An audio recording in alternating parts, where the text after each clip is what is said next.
How does it feel as a quarterback when your first start, right? You by the way, took a journey to end up the starting quarterback at UNC. You go to UNC, you fall behind a third overall pick in the draft, you transfer, you go through a journey at another school in the SEC, you transfer back to UNC, where at the start of the year you're third string. By the fourth game, you're making your first start. You step in, you're excited, I am sure, and you have one of the most embarrassing losses in program history.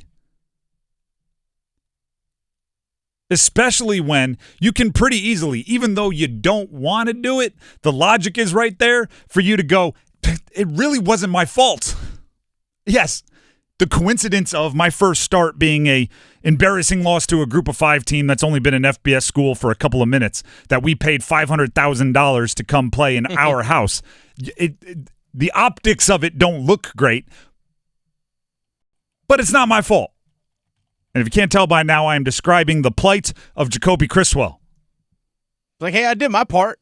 He threw for 475 yards. It's like, okay, there's the pick six, okay, but otherwise I did my part.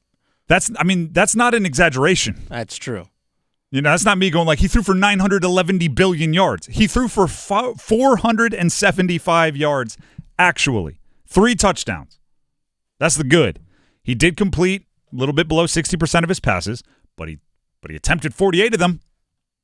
He did throw the 2 interceptions and the pick 6 you mentioned. Mm-hmm. Did take the 3 sacks, but he was playing in a ferocious catch-up for at least the entire second half, most of the second quarter as well. If you take in all of the context, I think he played well.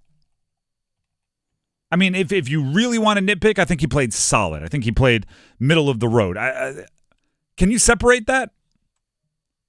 Like, if you are Criswell, if you are a fan, can you look at it and completely judge them independently? They call football the ultimate team sport. I believe it is. So can you look at an individual and say you had a good game while also acknowledging the game that it took place within is one that you makes you want to rip your eyeballs out? Can Criswell walk around the facility this week all pumped up, chest out, establishing himself as the quarterback of the North Carolina Tar Heels after they've had a revolving door at that position for the first 4 weeks? Or is that impossible for anybody to walk around chest puffed up, all established after a 70-50 embarrassing loss? This is, it's the call to the parents. You know what that means? After a game where your team lost, especially to a team they shouldn't, you got to be sour-faced. You got to be mad. You got to be angry. You got to talk about, I didn't do enough. I need to lead better. It starts with me. But there is that moment when, like, you're in a car. Maybe you're driving home. You close the doors. Nobody can hear you. You call your parents and you go, that was actually a pretty fun game. I slung it. Did you see that? The third down completion? It was pretty good. Right? It's an inner circle. It's like the circle of trust from Meet the Parents. It's an inner circle that you can trust with those comments. You want to be mad. You have to be mad publicly, but you also are proud. I have one example that makes me think of this. When I played in college, we played at New Hampshire, and I had gotten benched, I don't know, a game or 2 before. Not the best part of my career. But the starter got hurt when we were down 14, I think, and I went in the game, threw for one of my career highs in yards, and we lost by less than the total. Like, once I got in, we won the game from that point forward. Does that make sense? Like, I'm going to go Jeff Bizdetlik with this. Right. When I took over, we were down 14. We ended up losing by 7. I walk away like, hey, you start me, look what happens. But I could never say that out loud. Right? Oh, you're darn right. I told it like when I'm on the phone with my mom or dad, or if I'm somebody with my inner circle of trust. But, when you're around the facility, you do kind of have to. And by the way, the team that that version of New Hampshire had no business being in a game with us. Honestly, even after I took over, we didn't beat them by enough. That was a team that we were simply better than. And that was a rough week of practice, and coach is going to make you, your mistakes are going to be amplified, and practice has to be extra sharp, and you might do a little extra running.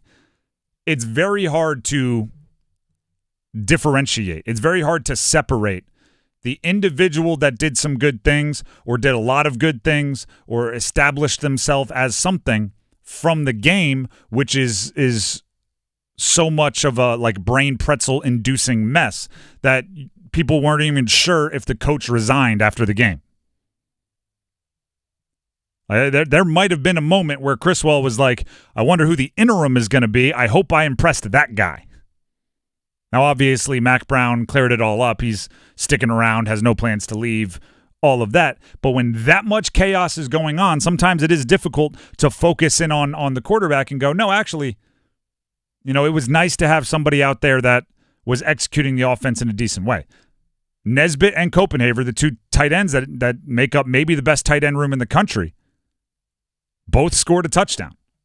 Like, Omarion Hampton scored 3 of them. Jacoby Criswell executed an offense that, if you look at Chip Lindsey's history, their offensive coordinator, he is somebody that's about getting the ball to your playmakers, right? He's not running, Dennis, you'll appreciate this, he's not running the old, Todd Haley Pittsburgh offenses, where it was like, Big Ben, I need you to stay alive for 5 seconds and throw it as far as you can. Just chuck it deep. Just Mike Wallace, Antonio Brown, somebody's down there somewhere. It's not that. It's about getting the ball to your best playmakers.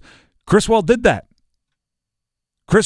Now, his defense was giving up some points. Special teams were giving up some points. He participated with the pick 6. But you could argue he's the only one that had an excuse. It was his first real playing time for UNC. If at the end of that game they had won, say 50-30, and Criswell threw a pick 6, the pick 6 would be completely written off as, oh, well, it's his first game. He's knocking off the rust. Game action's different than practice. Do you not give him that same leeway because he lost 70-50? It's very kind of baseball in that offense and defense are separated in football, unless you're Travis Hunter. It's separate. So you should be able to judge the two individually, but it's not always that easy. It's why, pitchers still get judged on wins and losses, even though we know for a fact ERA is a much better judge of how good a pitcher is throwing. But we still look at wins and losses because we can't help but let the overall outcome impact how we think about a player, even if we know the loss isn't on them. It's the pitcher was for the Mets, now he's for the Rangers, had the Tommy John, not Scherzer, the DeGrom. Mm-hmm.